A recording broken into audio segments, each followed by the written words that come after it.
This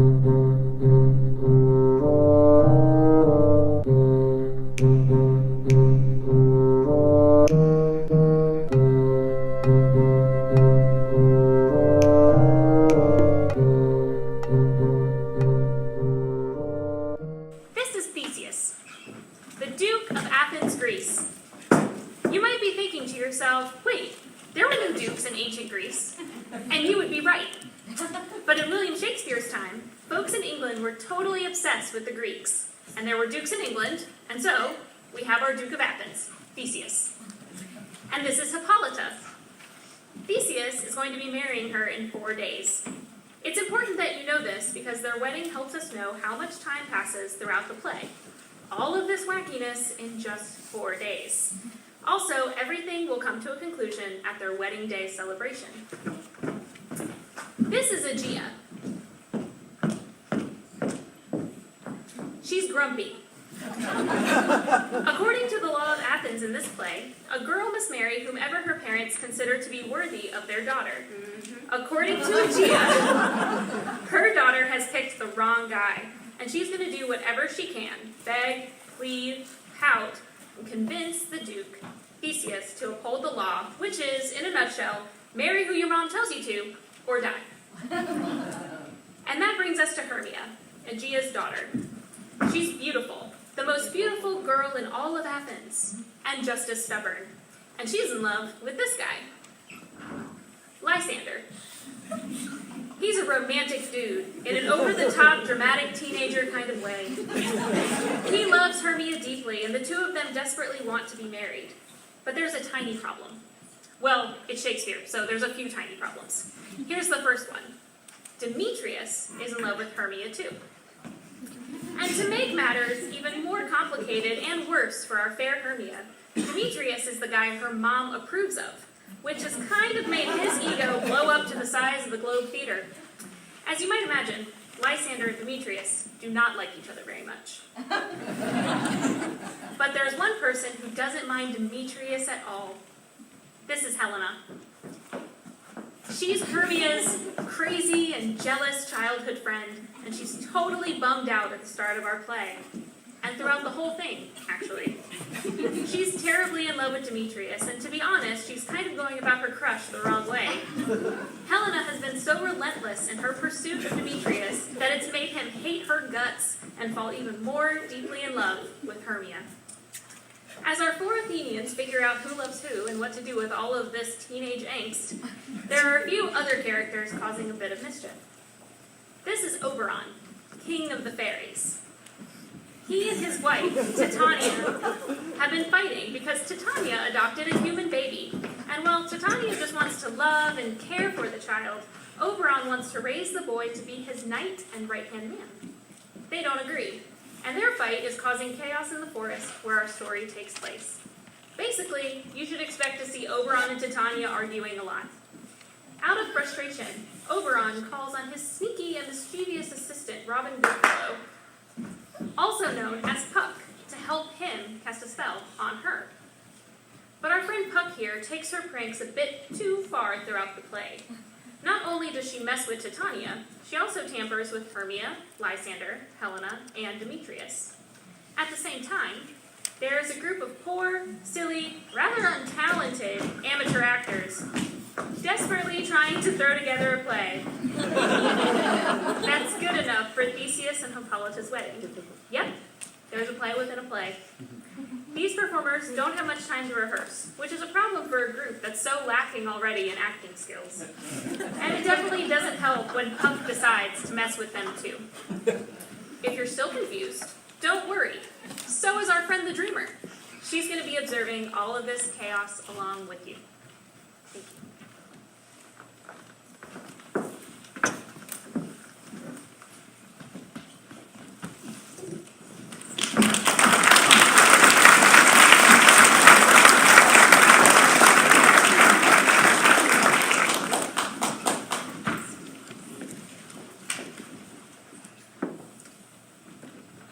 Now the hungry lion roars. Now the hungry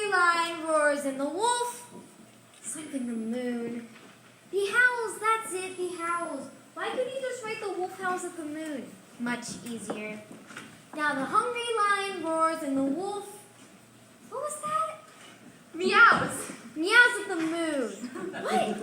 No, behowls. That was it. Why can't I remember that word? The wolf behows the moon. Whilst the Chattering monkey. the chattering monkey. Chattering monkey? What's the matter with my mind? I'm tired. I'll never get this memorized by tomorrow. Why do I always put things off to the last minute? This Midsummer Night's Dream is more like a nightmare to me. Whilst the heavy plowman snores.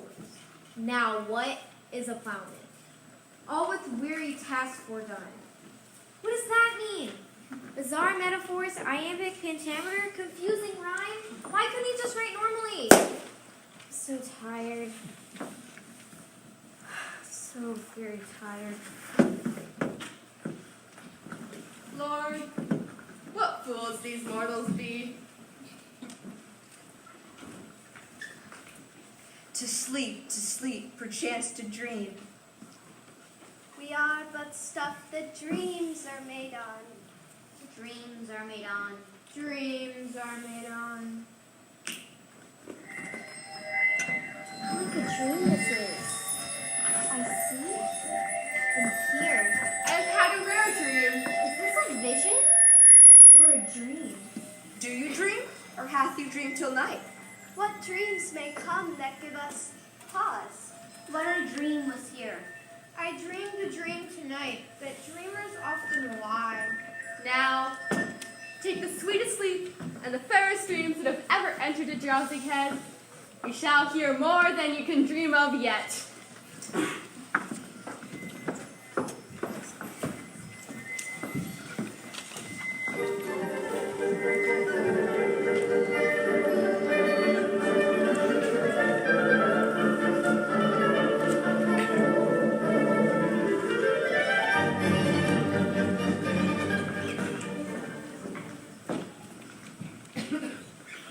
Now, fair Hippolyta, our nuptial hour draws on apace. 4 happy days bring in another moon, but oh, methinks how slow this old moon wanes. 4 days shall quickly seek themselves in night. 4 nights shall quickly dream away the time, and then the moon shall behold the night of our solemnities. Go, Philostrate, stir up the Athenian youth to merriments. Hippolyta, I wooed you with my sword and won thy love doing thee injuries, but I will wed thee in another key, with pomp, with triumph, and with reveling. That must marry Demetrius, but he has won my heart. That's all that matters. Happy be Theseus, a renowned duke. Thanks, good Aegea. What's the news with thee? Full of vexation, I come with complaint against my daughter, Hermia. Stand forth, Demetrius. This man hath my consent to marry my daughter, Hermia. Stand forth, Lysander. This man hath bewitched my child. Thou, Lysander, thou hast given her rhymes and interchanged love tokens with my child. Thou hast filched her obedience, which is due to me, to stubborn harshness. My gracious Duke, be it so that here before your grace she doth not consent to marry Demetrius. As she is mine, I may dispose of her, either to this gentleman or to her death, which is according to our law. What say you, Hermia?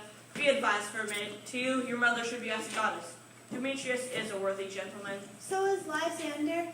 In himself he is, but in this kind, wanting your mother's voice, the other must be held the worthier. I would my mother looked with my eyes. Rather, your eyes must with her judgment look. I do entreat your grace to pardon me. I know not by what power I am made bold, but I beseech your grace that I may know the worst that may befall me in this case, if I refuse to wed Demetrius. Either to die the death or abjure forever into the society of men. Therefore, Hermia, question your desires. Take time to pause, and by the next new moon, the sealing day between my love and me, upon that day, prepare to wed Demetrius or prepare to lead a single life. Relent, sweet Hermia, and Lysander. Yield thy crazy head to my circumstance. You have her mother's love, Demetrius. Let me have Hermia's. You can marry her. Scornful Lysander, true he hath my love, and my love shall I reign. am, my lord, as well possessed as he. My love is more than his. And she is mine, and of my right of which I do estate unto Demetrius. My fortune is as fairly ranked, if not with vantage, as Demetrius. Demetrius, all vouched to his head, did make words of love to Medar's daughter Helena, and won her soul. And she, sweet lady, dotes upon the spotted and inconstant man. I must confess that after as much in with Demetrius thought to have spoke thereof, but being full of self-affairs, my mind did lose it. Come, Demetrius, come at you, I have some private schooling for both of you. For you, Fan Hermia, look you arm yourself to fit your fancies to your mother's will. With duty and desire, we follow you.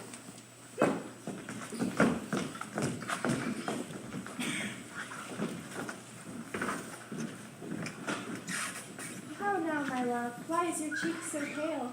Be like for want of rain, which I could well between them from the tempest in my eyes.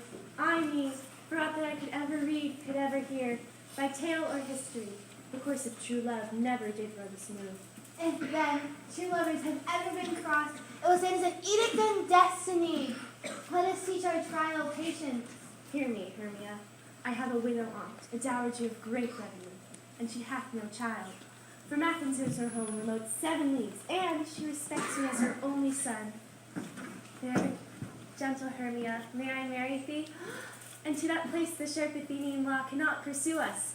If thou lovest me, Oh, yes. then steal forth thy mother's house tomorrow night, and in the wood, a league without the town, where we did observance for the month of May. There will I stay for thee. My good Lysander, Yes? I swear to thee by Cupid's strongest bow, Yes? by the simplicity of Venus's doves, Yes? by that which knitted souls and prosper loves, Yes? by all the vows that ever men have Hermia! in the same place thou hast appointed with thee, tomorrow I shall meet with thee. Keep promise, love. Uh-oh, here comes Helena. Godspeed, fair Helena, whither away? Call you me fair.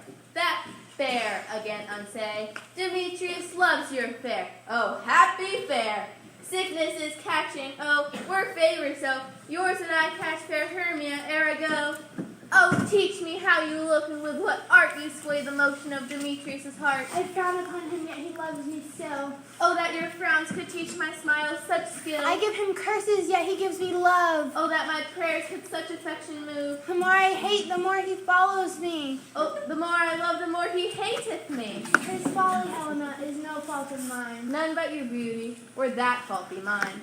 Take comfort, he no more shall see my face. Lysander and myself will flee this place. Helen, to your minds we will unfold. Tomorrow night through Athens' gates have we devised to steal. And in the wood where often you and I upon primrose beds were wont to lie, emptying our bosoms of their counsel sweet, there my Lysander and myself shall meet. And thence from Athens turn away our eyes to seek new friends in stranger companies. Farewell, sweet playfellow. Pray thou for us, and good luck grant thee thy Demetrius. Keep word, Lysander. We must serve our sight from lovers' food till tomorrow's midnight. I will, my Hermia. Helena, adieu, as you on him. Demetrius dotes on you. How happy some or other can be. Through Athens I'm thought as fair as she. But what of that? Demetrius thinks not so. He will not know all, but he do know. Love looks not with the eyes, but with the mind. And therefore is winged Cupid painted blind. For ere Demetrius looks on Hermia's eyne, he held down oaths that he was only mine. But when this heat from Hermia felt, so he dissolved in showers, oaths did melt. I will go tell him of fair Hermia's flight. Then to the wood will he tomorrow night pursue her. And for this intelligence, if I have thanks, it is a dear expense. But herein, me and I, to enrich my pain, to have a sight thither and back again.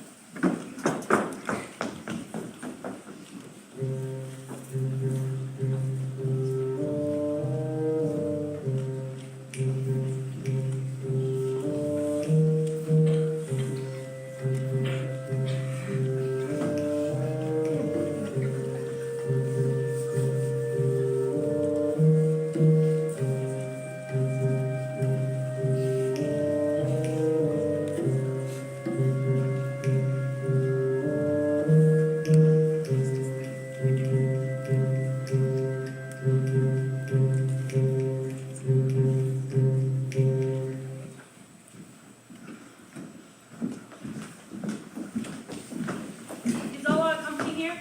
You were best to call them generally according to the script. Here's a scroll of everyone's name, which you saw fit through all Athens to play in our interlude before the Duke and the Duchess on his wedding day at night. First we quince, say what the play's treats on, then read the names of the actors, and so grow to a point. Mary, our play is the most lamentable comedy, a most cruel death of Pyramus and Thisbe. A very good piece of work, I assure you, and Mary. Now, good Quince, call forth your actors by the scroll. Nick Bottom, the weaver. Ready? Name what part I am and proceed. You, Nick Bottom, are set for Pyramus. What is Pyramus? A lover or a tyrant? He is a lover that kills himself most gallant for love. That will ask for some tears in the true performing of it. If I do it, let the audience look to their eyes. I will move storms. And then the rest of the players. Francis Flute, the bellows mender. Here, Peter Quince. Flute, you must take Thisbe on you. What is Thisbe? A wandering knight? She is the lady that Pyramus must love. You may speak as small as you will. Let me play Thisbe too. I will speak in a monstrous little voice. Thisbe, Thisbe. Ah, Pyramus, my love dear! No, you must play Pyramus and Flute, you Thisbe. Well, proceed. Robert Starveling, the tailor, you must play Thisbe's mother. And Tom Stout, the tinker, you are to play Thisbe's father. I, Pyramus's father, Snug the joiner, you the lion's part, and I hope here is a play fit.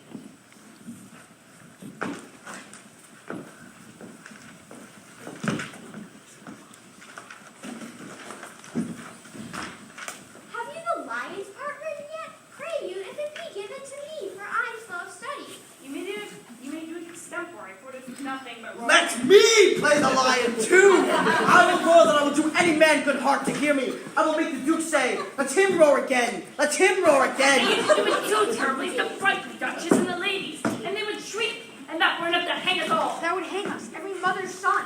But I will aggravate my voice so that I can roar as gently as a dove. Roar. You must play no part but Pyramus. For Pyramus is a sweet-faced man, a proper man, as one should see on a summer's day, a most gentlemanlike man. Therefore, you must needs play Pyramus. Well, I will undertake it. Masters, here are your parts, and I entreat you, request you, and desire you to come by tomorrow night. Meet me in the palace wood, and by moonlight we will rehearse, for if we are met in the city, we will be dogged with company, and our device is known. In the meantime, I will draw a list of properties, such as our play wants. I pray you, fail me not. Take pains, be perfide. Adieu. At the Duke's oath. Enough. Hold or cut bowstrings.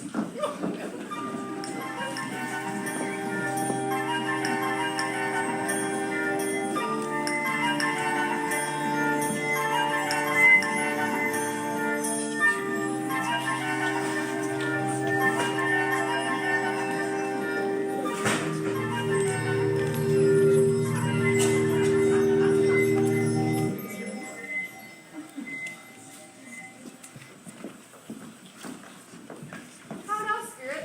Whither wandered you? Over hill, over dale, through bush, through briar. Over park, over pale, through flood, through fire.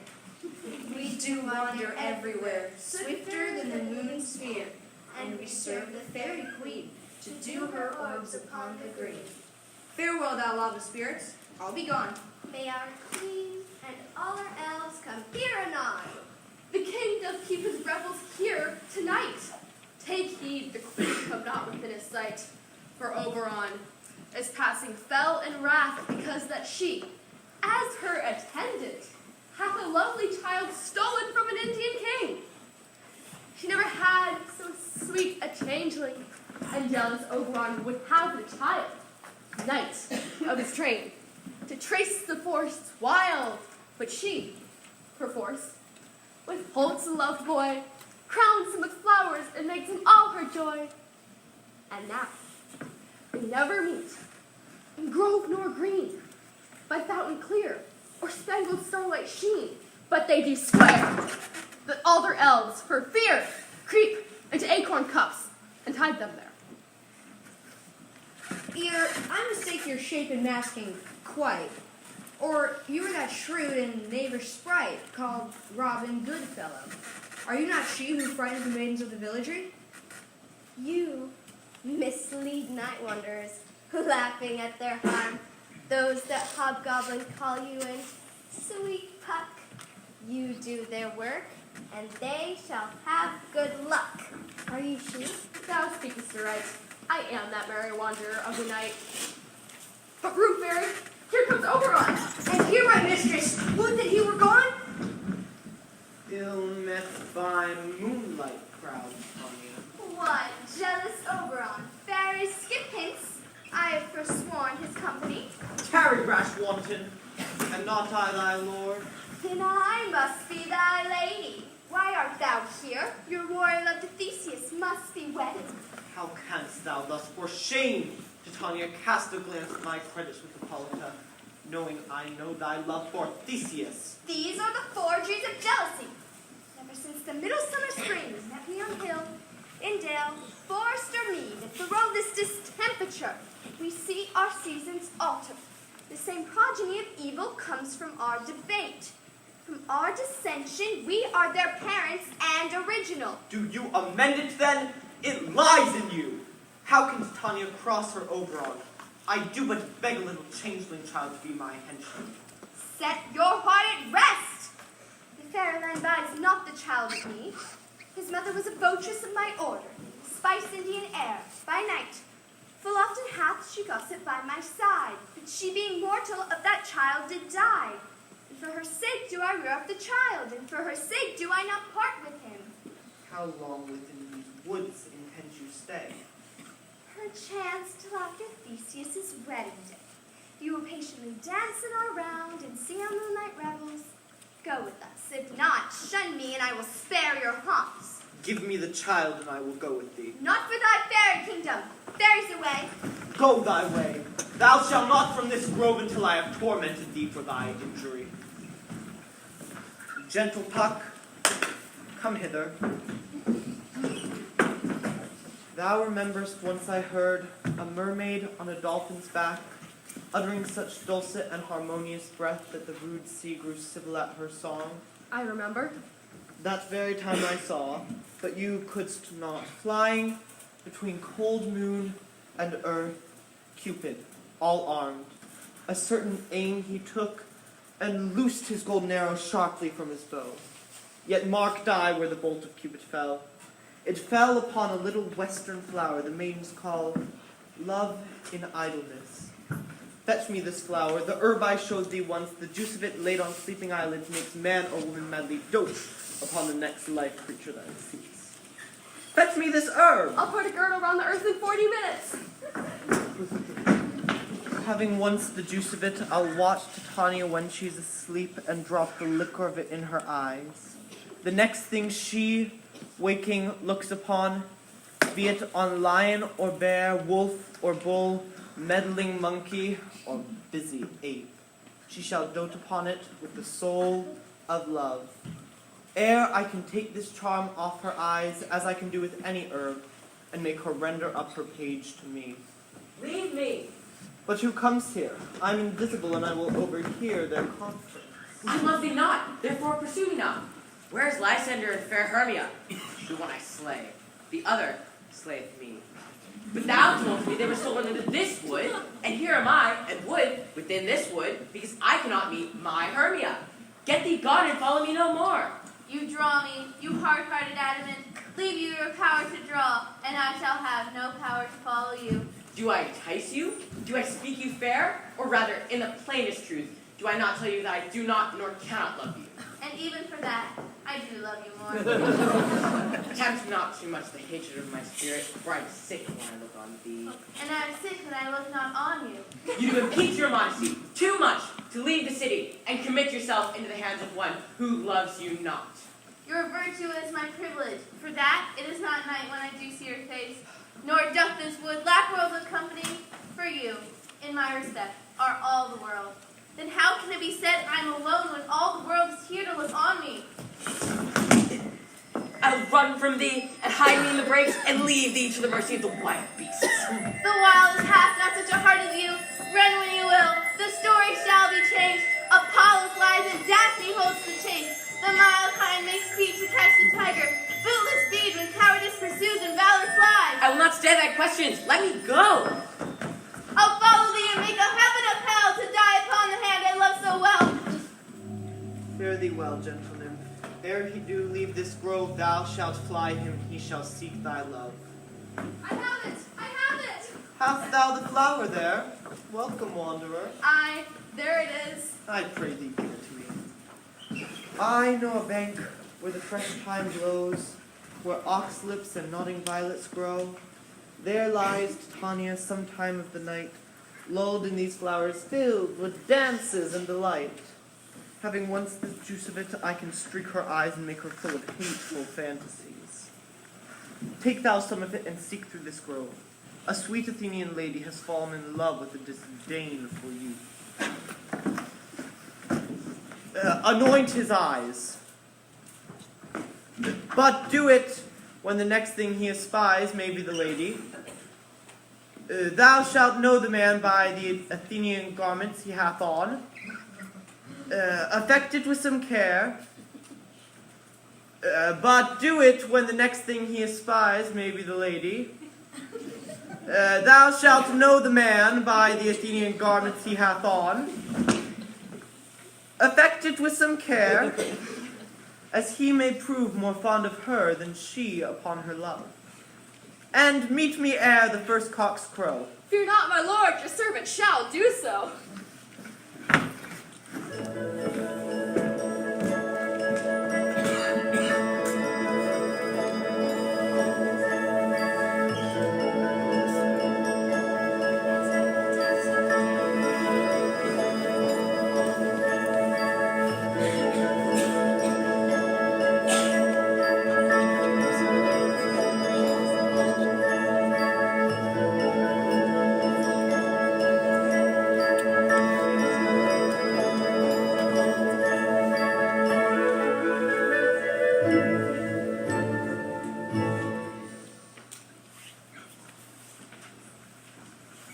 Come now, a roundel and a fairy song. Sing me now asleep, then to your offices and let me rest.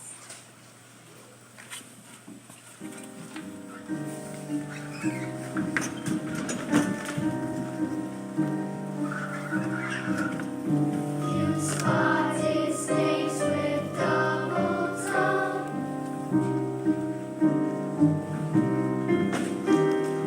Thorny hedgehogs be not seen.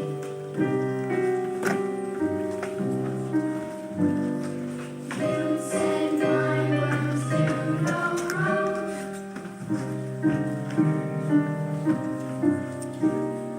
Come not near our fairy queen.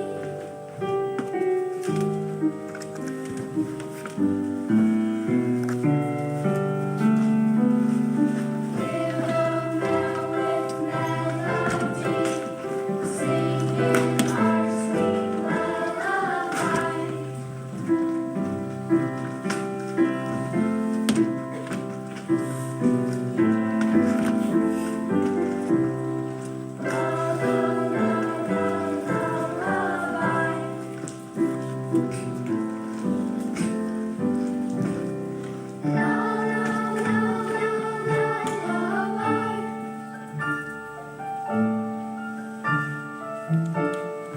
Never harm nor spell nor charm, come our lovely lady nigh.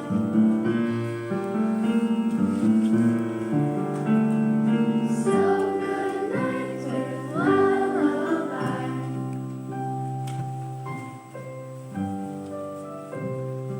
Weaving spiders come not near, hence to long legs spinners hence. Beetles black approach not near, worms or snails do no offense.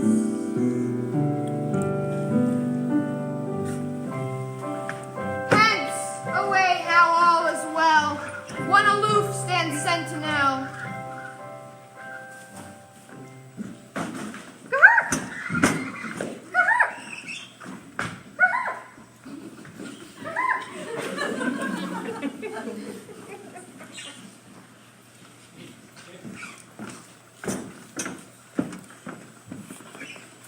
What thou seest when thou dost wake, do it for thy true love's take. love and languish for his sake, be it on ounce or cat or bear, hard or boar with bristled hair. In thine eye what shall appear? When thou wakest, it is thy dear. Awake when something vile is near. Dear love, you faint with watching in the woods, and to speak troth, I have forgot our way. Well, rest us, Hermia, if you think it good, and tarry for the comfort of the day. Be it so, Lysander. Find you out of bed, for I upon this bed for us my head. One turf shall serve as a pillow for us both. Nay, good Lysander, for my sake, my dear, lie further off yet.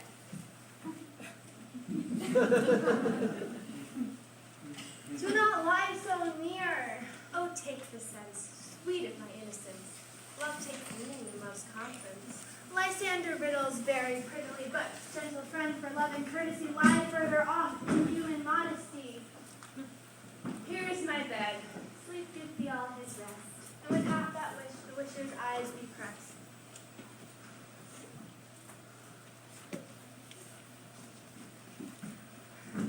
Through the forest have I gone, but Athene found I none. On his eyes I might have proved this flower's force in stirring love. Night and silence. Who is here?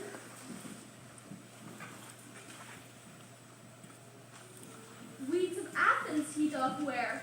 This is he, my master said, despised the Athenian maid. And here the maiden, sleeping sound, on the dank and dirty ground.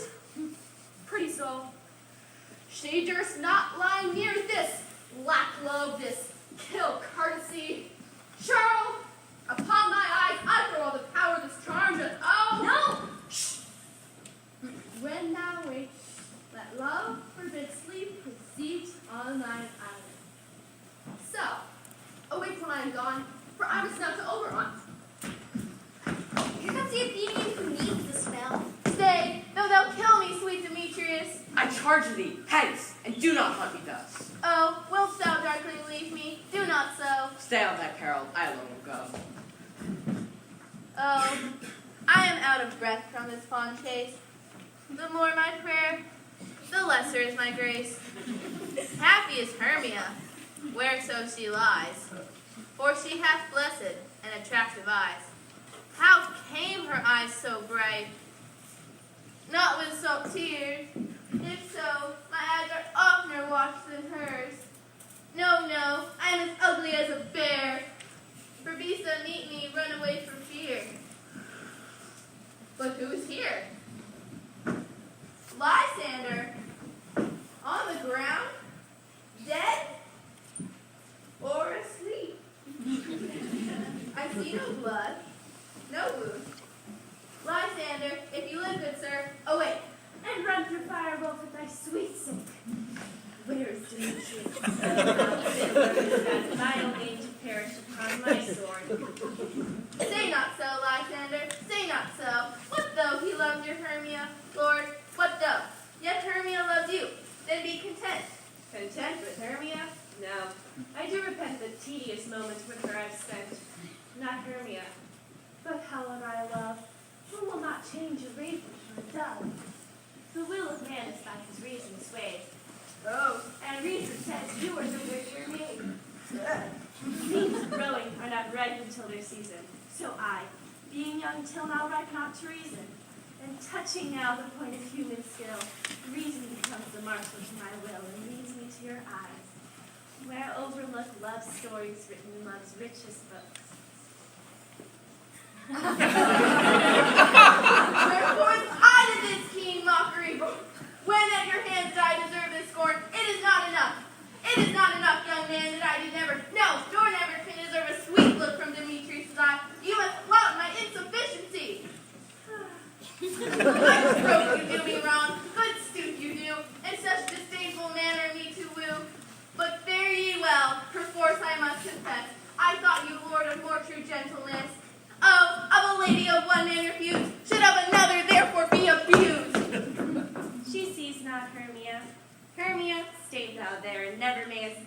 Lysander, near, and all my powers address your love and might, to honor Helena, to be her knight. Ah! Help me, Lysander, help me. What a dream was here. Lysander, look, how I do quake with fear. Lysander? What? Removed?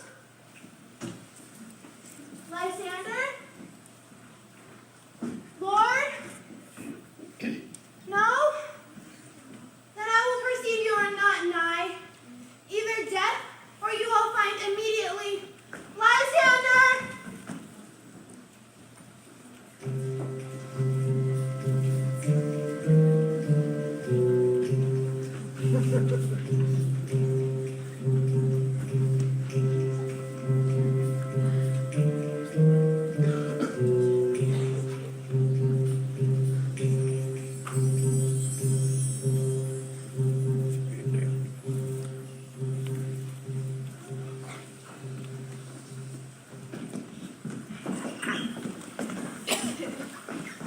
Before we all met, Here's a marvelous convenient place for our rehearsal.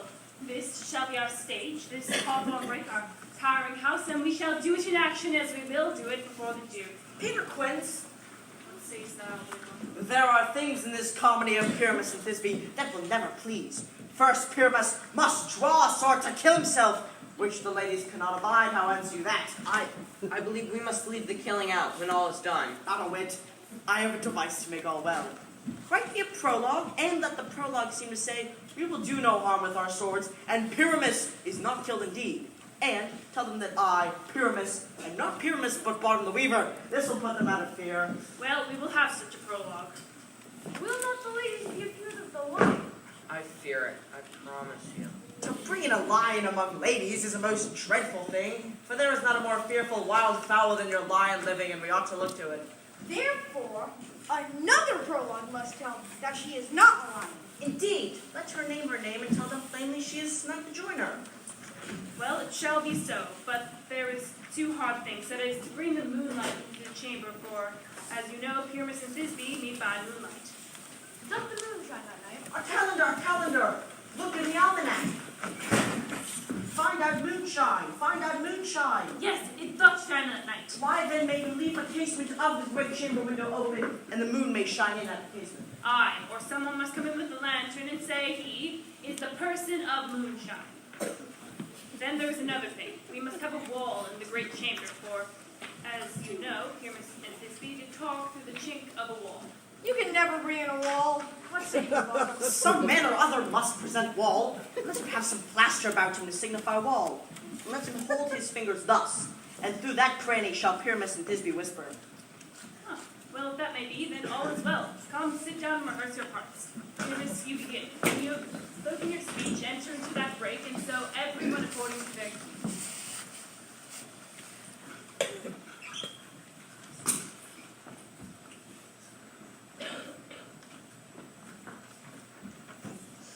What hempen homespuns have we swaggering here?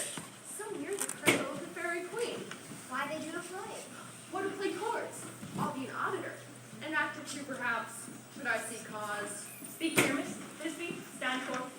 Thisbe, the flowers of odious savor sweet. Odorous! Odorous! Odor savor sweet. So hath my breath, my dearest Thisbe here. But hark, a voice. Stay here but thou, and by I will to thee appear. Stranger Pyramus is at our play here. Wait here.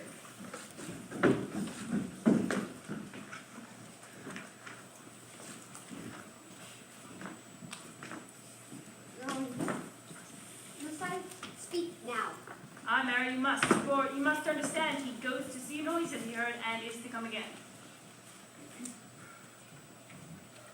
Most radiant Pyramus, she looks around, most lily white of hue, of color like the red rose on triumphant briar. As truest horse that yet would never tire, all meeky Pyramus is in his tomb. Nimbus, too! Why you must not speak that yet, that you answer to Pyramus. You speak all your part at once, cues and all. Pyramus, enter, your cue is past, it is never tire. Oh, as true as torch, that yet would never tire. If I were fair, please be on your only thine.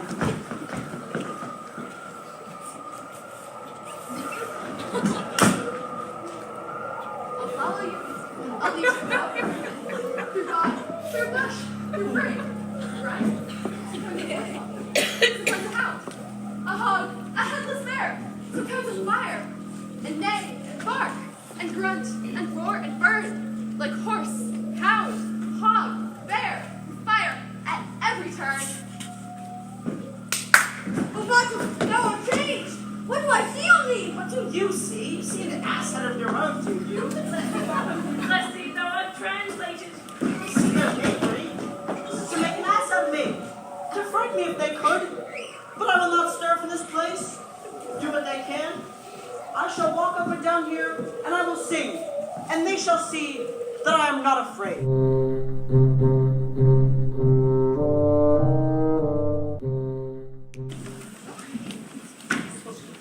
The finch, the sparrow, and the lark, the plain song cuckoo gray. Angel, waken me from my flowery bed. Notes full many a man doth mark, and dares not answer nay. I pray thee, gentle mortal, sing again. Mine ears much enamored of thy note, so is mine eye enthralled to thy shape, and thy fair virtues forced me to say, to swear I love thee. Methinks, mistress, you should have little reason for that. And yet, to say the truth, reason and love keep little company together nowadays. Thou art as wise as thou art beautiful. Not so neither. But if I had wit enough to get out of this wood, I have enough to serve mine own turn. Out of this wood do not desire to go. Thou shalt stay here, whether wilt or no. I am a spirit of no common rate. The summer still doth tend upon my state, and I do love thee. And I will purge thy mortal ghostness, so that thou shalt like an airy spirit go. Peas blossom, cobweb, moth, and mustard seed.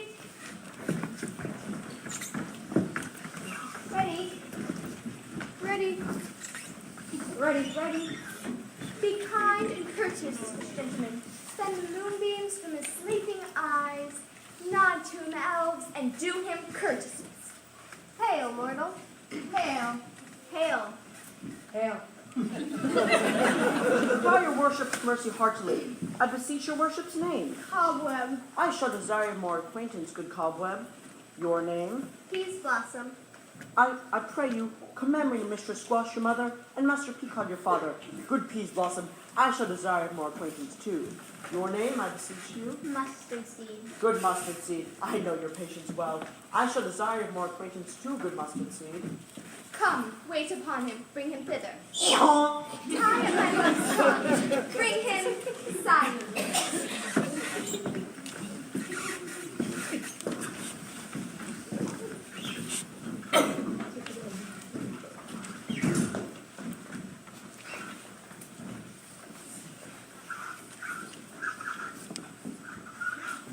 I wonder if Titania be awakened. Then, what it was that next came in her eye which she should dote upon with extremity. My mistress, with a monster, is in love. Well, she was in her dull and sleeping hour. A crew of patches, rude mechanicals that worked for bread upon Athenian stalls were met together to rehearse a play. A play! The shallowest thick skin of that barren sort, who Pyramus represented in their sport, forsook his scene and entered into a break. When I, at this advantage take, an ass head I fixed on his head, when all did spy him, so at his sight away his fellows fly, and left sweet Pyramus translated there. When in that moment it came to pass, Titania waked, and straightway loved an ass. Oh, this falls out better than I could devise. But hast thou yet latched the Athenian's eyes with the love juice as I did bid thee do? I took him sleeping, that's finished too, and the Athenian woman at his side, so that when he waked, of force, she must be eyed. Stand close. This is the same Athenian. Oh, why rebuke you him that loves you so? lay breath so bitter on your bitter foe. No, I but chide, but I could use thee worse. For thou, I fear, hast given me cause to curse. If thou hast slain Lysander from my side, kill me too. Why would he have stolen away from sleeping Hermia? Where is he?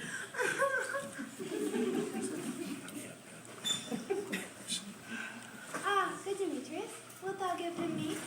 I had rather give his carcass to my hounds. Out, dog! Out, cur! Thou drivest me past the bounds of maiden's patience. Hast thou slain him then? Henceforth never be numbered among men. You spend your passion on a misprized mood. I am not guilty of Lysander's blood, nor is he dead for aught I can tell. Then pray me, then, you can say that he is well. And if I could, what should I get there for? The privilege never to see me no more.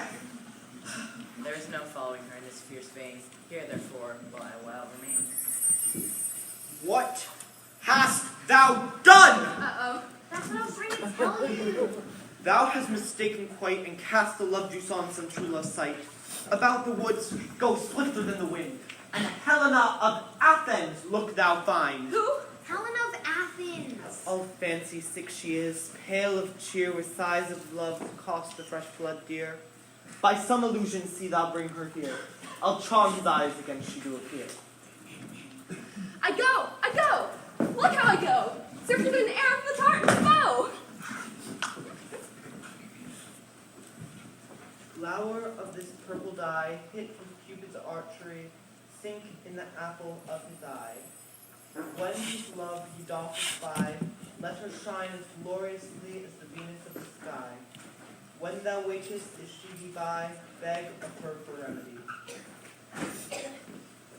Captain of our fairy band, Helena is here at hand, and the youth mistook by me for a lover's fee. Shall we fond their pageancy? Lord, what fools these mortals be! Stand aside, the noise they make will cause Demetrius to awake.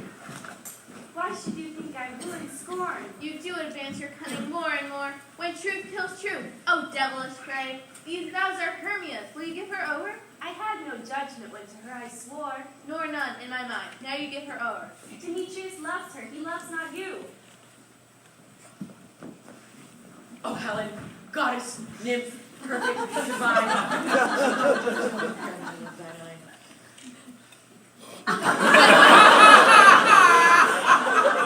Oh, spite! Oh, hell! I see you all are bent to set against me for your merriment.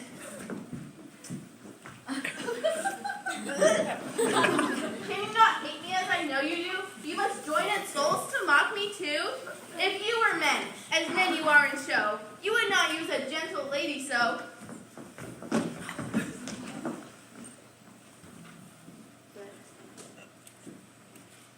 But I thought you men were bad.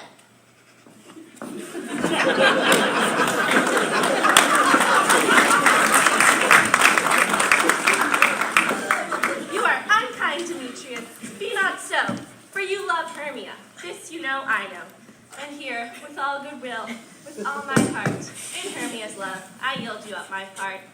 And yours of Helena to me bequeath, whom I do love and will do till my death. Never did mockers waste more idle breath. Lysander, keep thy Hermia. I will none. If I ever loved her, all that love is gone. Look where thy love comes. Yonder is thy dear. Dark night that from the eye his function takes, the ear more quick of apprehension makes. Thou art not mine eye, Lysander, found. Mine ear, I think, brought me to thy sound. But why unkindly didst thou leave me so? Why should you stay whom love doth press to go? What love could press Lysander from my side? Why seekest thou me? Could not this make thee know the hate I bear thee made me leave thee so? You speak not as you think, it cannot be. Lo, she is one of this confederacy. Now I perceive they have conjoined, all three, to fashion this false sport in spite of me. Injurious Hermia, most ungrateful name, have you conspired? Have you with these to held rigid? Is all forgot? All school day friendship, childhood innocence, and will you rent our ancient love asunder, to join with men in scorning your Lord's friend? I'm amazed that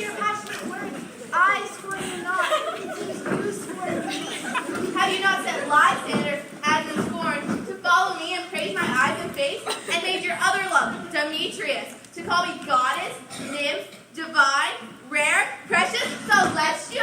Wherefore speak to you this to her he hates. What though I be not so engaged, so hung upon the cloud, so fortunate, but miserable, most to love unloved? This you should pity, rather than divide. I understand not what you mean by this. I do! Persevere, counterfeit sad looks, wink at each other, hold the sweet jest up. But very well, 'tis partly my own fault, which death or absence shall soon remedy. Oh, Helen. Do not go. Oh, excellent. Sweet, do not scorn her so. If you cannot retreat, I can compel. I say I love thee more than he can do.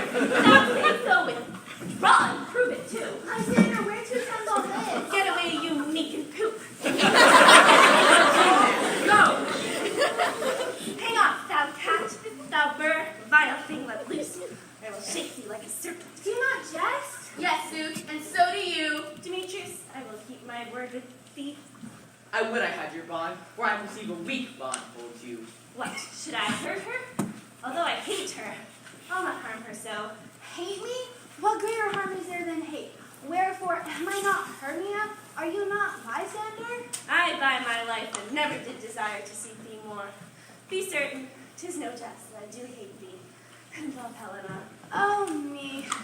You juggler, you canker blossom, you thief of love, what? Have you come by night and stolen my love's heart from him? Fine faith.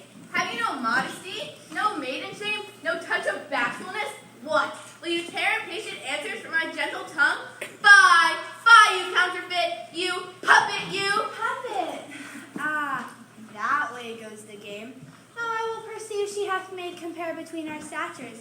She hath urged her personage, her tall personage, and she hath prevailed with him. What? Are you grown so high in his esteem because I am so dwarfish and so low? How low am I, thou painted maypole? Speak, how low am I? I'm not so low that I can reach my nails into thine eyes. I pray you, though you mock me, gentlemen, let her not hurt me, let her not strike me. You perhaps may think that she is something lower than myself, that I can match her. Lower her again? Good Hermia, do not be so bitter with me. I evermore did love you. Hermia, did ever keep your counsels. And now, let me go back to Athens, where I can follow you no further. Let me go. You see how simple and how fond I am. Why get you gone? Who is it that hinders you? A foolish heart that I leave here behind. What, with Lysander? With Demetrius. Be not afraid, she shall not hurt you. No, sir, she shall not, though you take her part. Oh, when she is angry, she is keen and shrewd. She was a vixen when she went to school, and though she be little, she be fierce. Little again, nothing but low and little? Why would you suffer her to flout me thus? Get gone, you dwarf, you bead, you acorn. Lysander, come with me. Our fight will begin. Follow if thou darest, see who's right, or thine is most in mine, or Helena. Follow? Nay, I'll go with you cheek by jowl. You mistress, all this coil is so long of you, nay, go not back. I will not trust you. I no longer stay in your cursed company. Your hands and mine are quicker for a fray. My legs are longer, though, to run away. I am amazed and know not what to say. This is thy negligence. Still thou mistakest, or else committest thy knaveries willfully. Believe me, King of Shadows, I mistook. Thou seest these lovers seek a place to fight. Therefore, Robin, overcast the night and lead these testy rivals so astray that one come not within another's way. Lead them thus till o'er their brows death counterfeiting sleep, with leaden eyes and batty wings doth creep. Then crush the serpent to Lysander's eyes. When they awake, all this derision shall seem like dream and fruitless vision. I'll to my queen and beg of her Indian child, ere I can her charmed eyes release from monstrous view, and all things shall be peace. My very lord, this must be done with haste, for night swift dragons cut the clouds full fast, and yonder shines Aurora's harbinger. Make no delay, we must effect this business yet ere the day.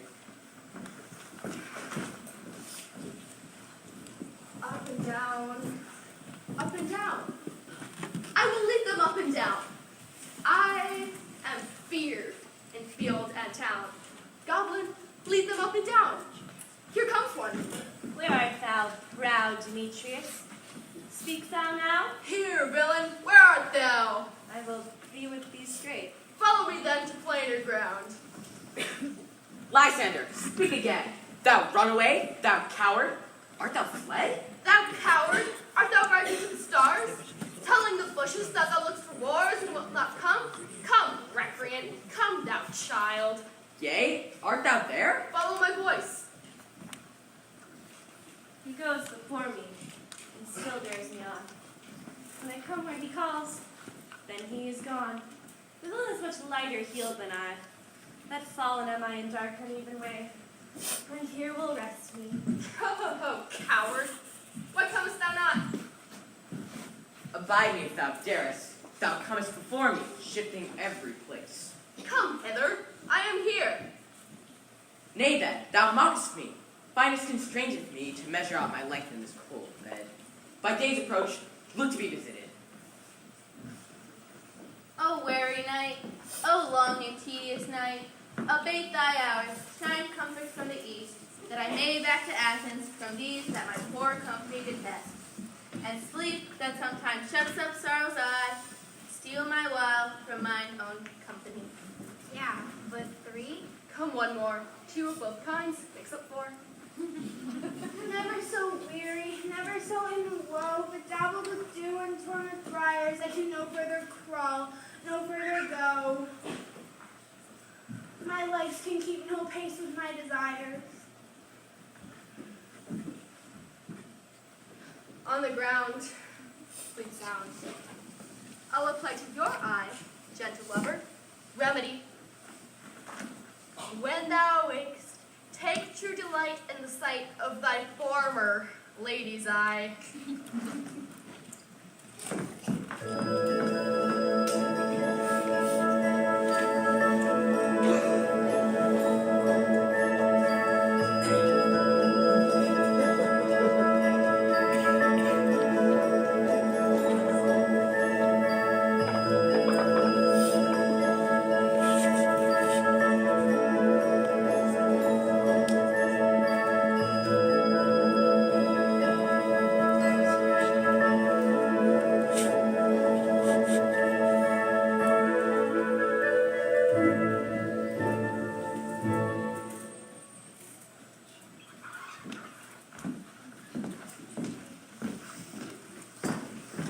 Come sit thee upon this flower bed, I thy amiable cheeks do coy.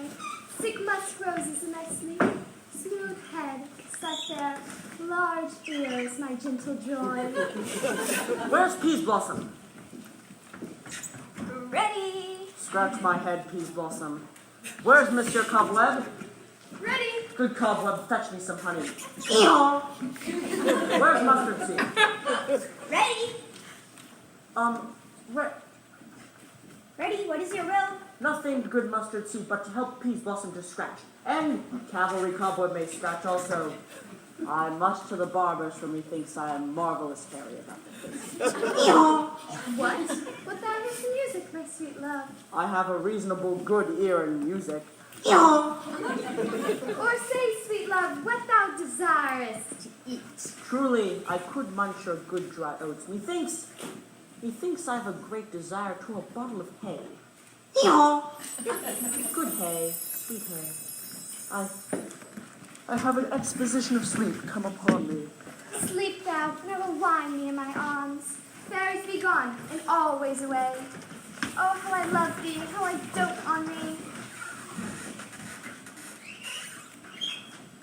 Welcome, good Robin, seest thou this sweet sight? Her dotage now I begin to pity, as meeting her of late, behind the wood, seeking sweet favors for this hateful fool, I did upbraid her and fell out with her. When, at my patience, taunted her, and she, in mild terms, begged my patience. I then did ask of her changeling child, which straight she gave me. Now that I have the child, I can undo this hateful imperfection of her eyes. And, good Robin, take this transformed scalp off the head of the Athenian swain, so that he, awakening when the others do, shall all to Athens back again repair. think no more of this night's accidents, but as the fierce vexation of the dream. But first, I must release my fairy queen. Be as thou was wont to be, see as thou was wont to see. Now, Titania, awake, my sweet queen. My Oberon, what visions I have seen! Methought I was enamored of an ass. There lies your love. How came these things to pass? Oh, how mine eyes do loathe his visage now. Good Robin, take off his head. Now, when thou wakest, with thine own fool eyes peep. Now, thou and I are new amity, and will tomorrow night solemnly dance at Duke Theseus's house, and bless it to all fair prosperity. The fairy king, attend and mark. I do hear the morning lark. Then, in silent sad trip will we after night shade. We the globe can compass soon, swifter than the wandering moon. Come, my lord, in our flight, tell me how came this night that I sleeping here was found with these mortals on the ground.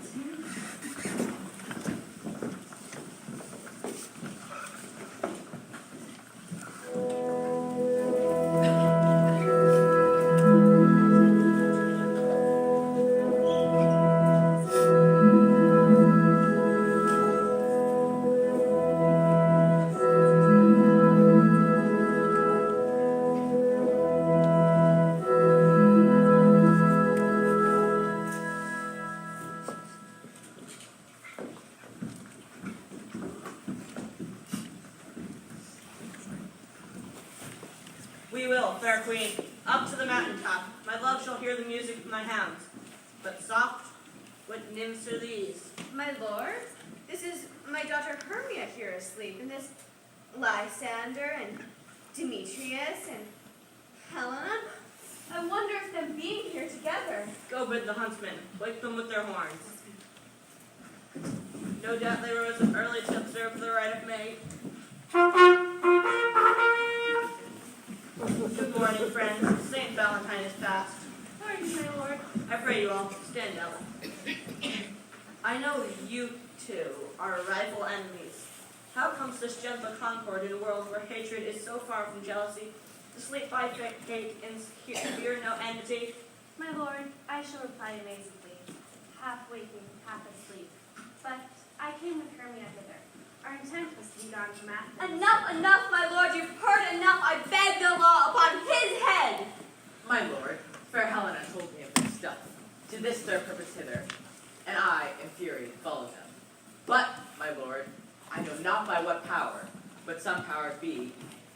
My love to Hermia melted as the snow, and the virtue of my heart is only to Helena. Fair lovers, you are fortunately met. Of this discourse we will hear more of soon. Aegea, I will overbear your will.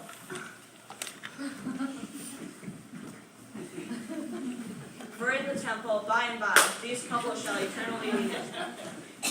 Away with us to Athens, 3 and 3. We'll hold a feast in great solemnity.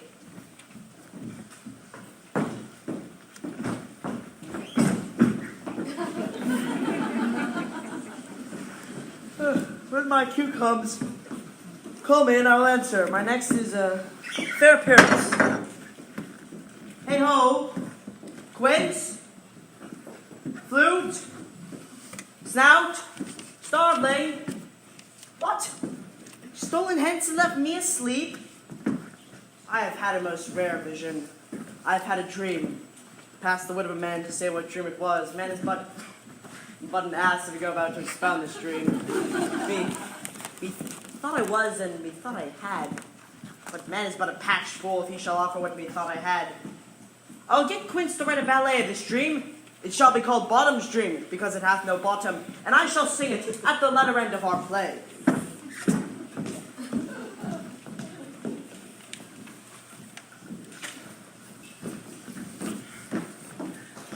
Have you sent Bottom's house? Is he home yet? Cannot be heard of out of doubt. He is transported.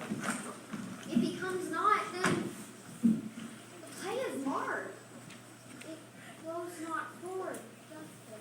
It's not possible. There's not a man in all Athens able to discharge Pyrrhus but he.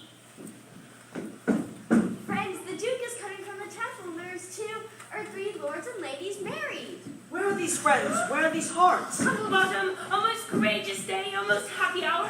I am to discourse wonders. But ask me not, for I tell you, I am not your theme. I will tell you everything right as it fell out. Let us hear, sweet bottom. Not a word out of me. All I will tell you is that the Duke hath died. Get your apparel together, and most of your actors eat no onions nor garlic, for where to utter sweet breath. And I do not doubt but to hear let them say it is a sweet comedy. Enough! No more words. Away! Go away!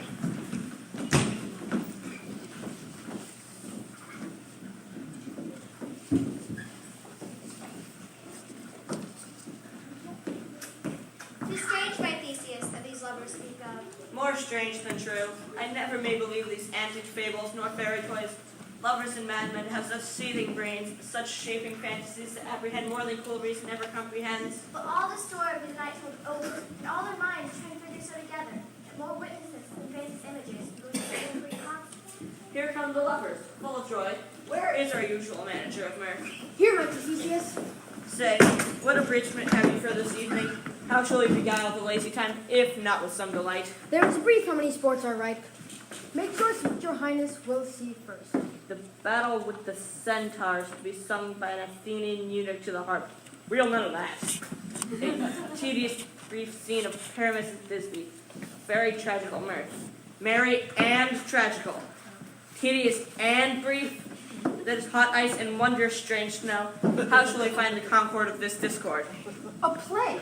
There is, my lord, some 10 words long, which is as brief as I have ever known a play to be. But 10 words, my lord, it is too long. Which makes it tedious and tragical, my noble lord, it is.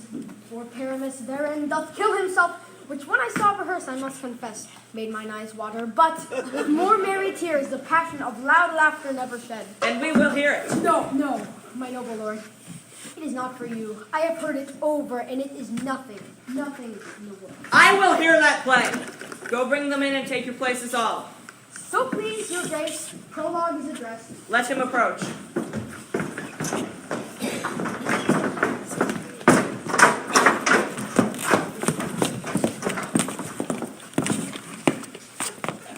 If we offend, it is with our goodwill. That we come not to offend, but with goodwill, to show our simple skill that is the true beginning to our end. Consider then, we come but in despite, we do not come as minding to content you. Our true intent is all for your delight. We are not here. He's not We here. Oh, we are here. That is, the actors are at hand, and by their show you should know all that you are like to know. This fellow doth not stand upon points. His speech was like a tangled chain, nothing compared with all disorder. Who is next? This man is Pyramus, if you would know. This beautiful lady, Thisbe is certain. This man with line and rock hat doth present walls.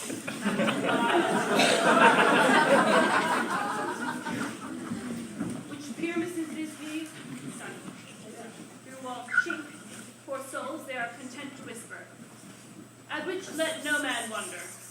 This man with lantern, dog, and bush of thorns presents his moonshine, for if you will know, by moonshine these lovers think no scorn to meet at minutes soon there to woe. This grisly beast, Roar! the trusty Thisbe coming first by night, Roar! did scare away, Roar! or rather did affright. Roar! And as she fled her mantle, she did fall, which lie and vile, with bloody mouth did stain. Anon comes Pyramus, sweet youth and tall, finds his trusty battle slain. Rack, blade, dagger through, and died. Roll and rest, let line, moonshine, wall, and lovers twain at large discourse, while here they do remain. In the same interlude, it doth befall that I, once now by name, present a wall.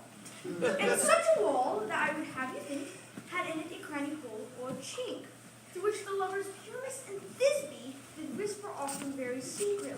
Would you desire Lyman Stone to speak better? It is the wittiest partition that I have ever heard discourse from. Oh, grim-looked night, O night with you so black, O night witch! Ever art when day is not, O night, O night, alack, alack, alack. I fear my Thisbe's promise. What? I fear my Thisbe's promise is forgot. I fear my Thisbe's promise is forgot. Thou wall, O wall, O sweet and lovely wall, show me thy chink to blink through with mine eye. Thanks for she'll be well for this.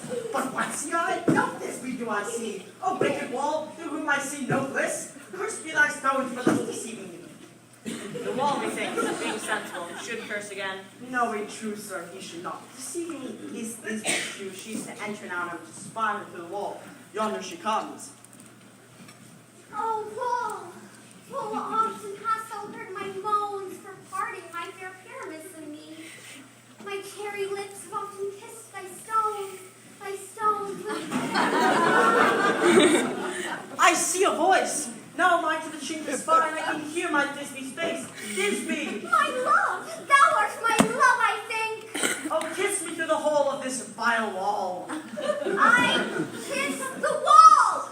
Not your lips at all! Wilt thou meet me at Ninny's too? Ninnis! Ninnis! Time life, time death, I come without delay! In the same interlude, it doth befall that I smell by name. Ending, do the ending, you're doing the prologue. Thus have I, wall, my court discharged so. And being done thus, wall, away doth go.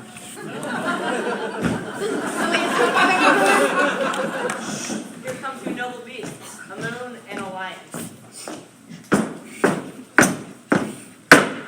You ladies, you, whose gentle hearts do fear the smallest monstrous mouse that creeps on floor, roar! May now perchance both quake and tremble here. Roar! When lion rough and wildest rage doth roar, roar! Thou know that I, as Snug the joiner am, a lion fell, nor else no lion's dan, for if I should as lion come in strife into this place for pity on my life. A very gentle beast, and of good conscience. Very best beast that ever I saw. Now, let us listen to the moon. This lanthorn doth the horned moon present. He should have worn the thorns on his head. This lanthorn doth the horned moon present. Myself the man, I the moon, do seem to be. This is the greatest error of all the rest. He should have been put into the lanthorn. How else is the man in the moon? All I have to say to tell you is the lanthorn is the moon, I the man in the moon. This thorn bush is my thorn bush, and this dog is my dog.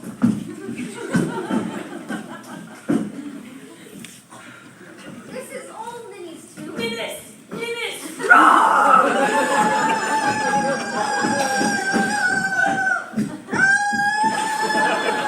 Well roared, lion. Well run, Thisbe! Well shown, Moon. Truly, the moon shines with good grace. Well moused, lion. Sweet moon, I thank thee for thy sunny beams. I thank thee for shining now so bright. For by thy gracious golden glittering gleams, I trust to take of truest Thisbe sight. But stay, O spite, but mark, poor knight, O dainty duck, O dear, approach ye fury's spell.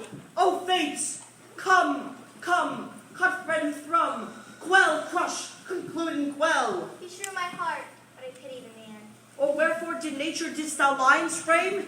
Which is, no, which was the fairest dame. Come tears confound, out sword, and wound the pap of Pyramus. Aye, that left pap where heart doth pop. Now die I, thus, thus. Now am I dead. Now am I fled. The soul is in the sky. Tongue, lose thy light. Moon, take thy flight. Now die. Die.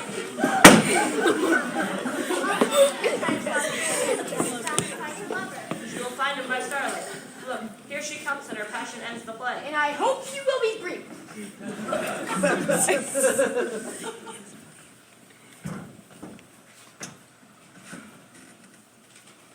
Asleep, my love?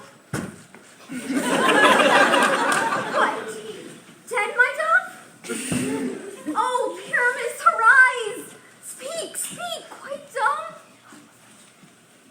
A tomb must cover thy sweet eyes. Tongue, not a word. Come, trusty sword. Come, my breast and brew. And thus is the end. Adieu. Adieu. Adieu. The moonshine and lion are left to bury the dead.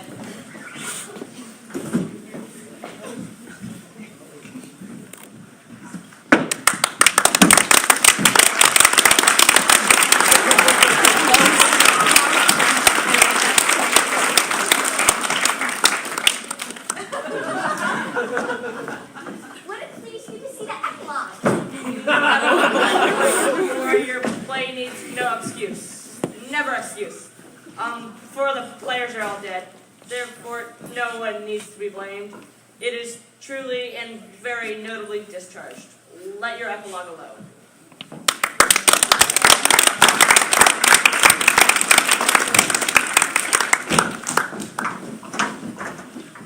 Tis almost fairy time. I fear we shall outsleep the coming morn as much as we this night have overwatched. Sweet friends, to bed.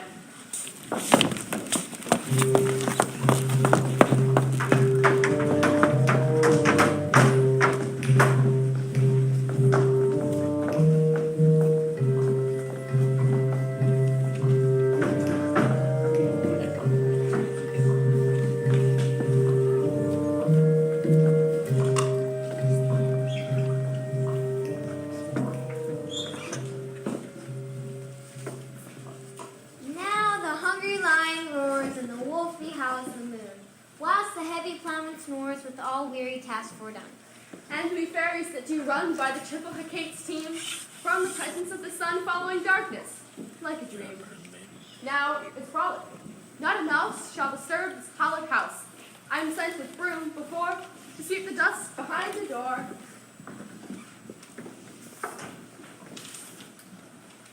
Through this house give glimmering light by the dead and drowsy fire. Every elf and fairy sprite hop as lightly as bird and briar, and this ditty after me sing and dance it trippingly. First rehearse your song by rote, to each word a warbling note. Hand in hand in fairy grace, we shall sing and bless this place. And from now till break of day, through this house each fairy stray. To the best bridegrooms will we, which by us shall blessed be, and the issue there create ever shall be fortunate. And to all the couples three ever in true loving be, and the owner of it blessed, ever shall in safety rest. Trip away, make no stay, meet me all by break of day.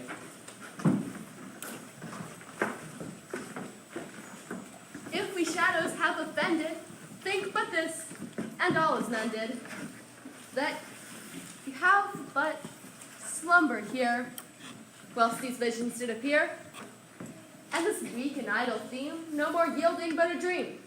Gentles, do not reprehend. If you pardon, we will mend.